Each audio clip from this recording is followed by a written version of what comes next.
भाई बहन, आप कैसे हैं। आज के ऑनलाइन क्लास में आपका स्वागत है। जो पिछले वीडियो से ही मैं पढ़ा रही हूँ आपको स्वर संधि के भेद, तो आज इसका सबसे अंतिम चरण है आयाद संधि। कल मैं आपको यड़ संधि बताई थी कि ई उ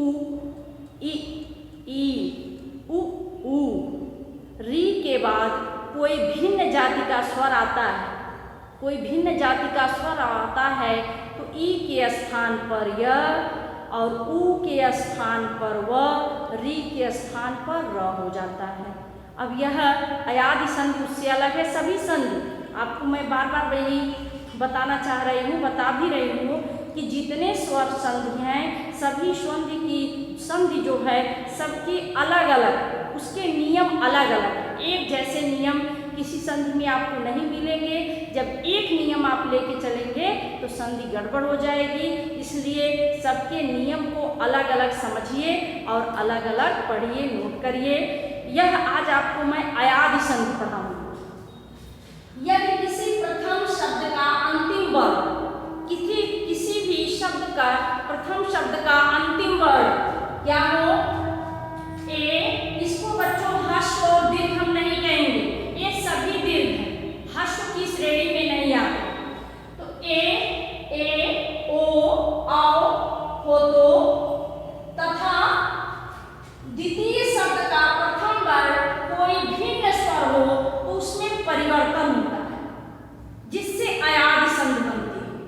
विकार उत्पन्न होता है, जहाँ विकार होता है बच्चों वहीं परिवर्तन होता है, उसी विकार का नाम परिवर्तन है और वही संधि बनती है।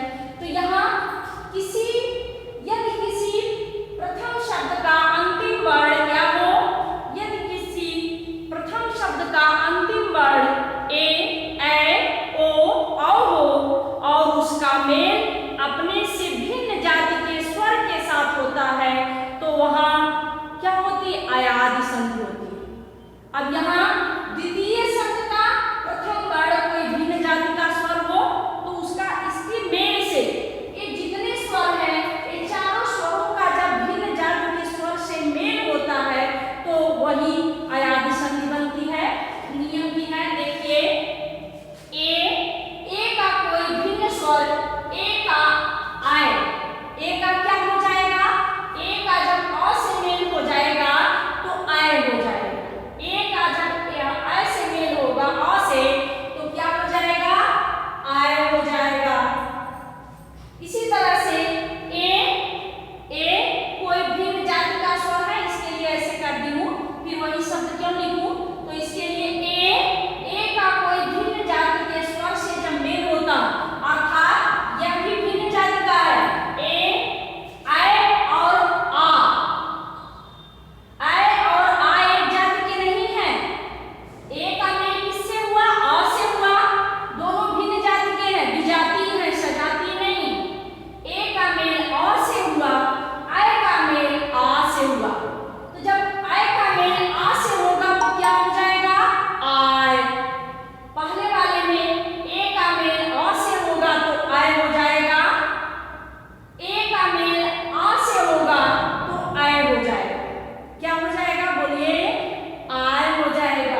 आवश्यकता नहीं होती है।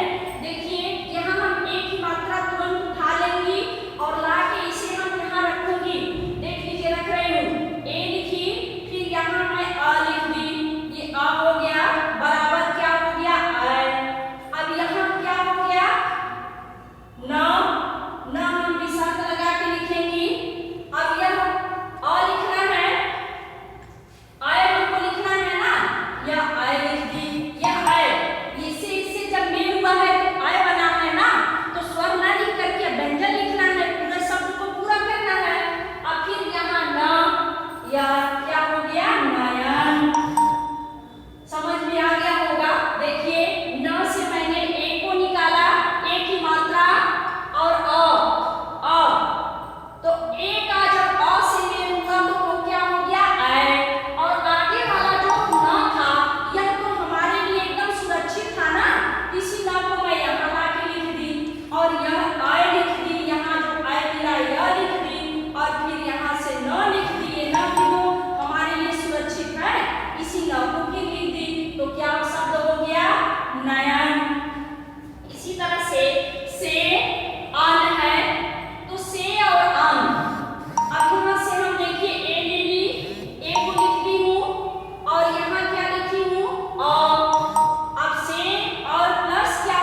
व्यंजन में जान रहे हैं कि सभी व्यंजनों में स्वर होता है, बिना स्वर की सहायता से कोई व्यंजन उच्चारित नहीं होता। तो यह मिला करके अब यह नया यहाँ लिखा गया। इसी तरह से है पो धन अन, पो धन अन। अब यहाँ प, पो, प पर ओ की मात्रा लगी है, यहाँ अ और न, अन हो गया बराबर अन, तो यहाँ लिखेंगे पावन। ओ का मेल किससे हुआ है? ओ का मेल अ से हुआ है, ओ का मेल अ से हुआ है, तो अ हो जाएगा ना। तो उसी तरह से हो गया है अ पर आ की इस पर प पर आ की मात्रा लगा के, और यह लास्ट वाला व्यंजन जो है हमें जैसे कि इसके साथ कोई, हम कल से बता रही हूँ आपको कि लास्ट वाले द्वितीय पद के लास्ट अंतिम वर्ण से कोई परिवर्तन नहीं किया जाता है। प्रथम पद के अंतिम वर्ण से और द्वितीय पद के पहले वाले व्यंजन से ही संधि की जाती है। जो दोनों सेंटर में रहते हैं वो आगे रहता है और वो पीछे वाले से। इसी तरह से यहाँ है पौ धन अन, पौ धन अन। अब यहाँ आओ प्लस अन हो गया। अब देखिए यहाँ आपको क्या मिला है? पौ मिला है और यहाँ अन, ये शब्द है पावन, पावन शब्द है। तो इसके लिए देखिए आपको क्या मिल रहा है? आओ मिल रहा है ना, यहाँ आओ। फिर क्या मिला है?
शब्द हैं जहां पर भी किसका किससे मेल हो रहा है, ए का मेल अ से, ओ का मेल किससे हो रहा है, ओ का मेल ऐ से, तथा औ का मेल ओ से। ऐसे जब हो रहा, ओ का मेल अ से, औ का मेल आ से, वहां परिवर्तन हो करके वह अयादि संधि बनती। विजातीय स्वरों का प्रथम शब्द के अंतिम स्वर का द्वितीय शब्द के प्रथम स्वर से जब मेल होता है, विजातीय स्वरों से भिन्न जाति के स्वर से मेल होता है, वहीं पर अयादि संधि। अ आ बच्चों एक कैटेगरी के सजाती माने जाते, ई एक जाति के, ए।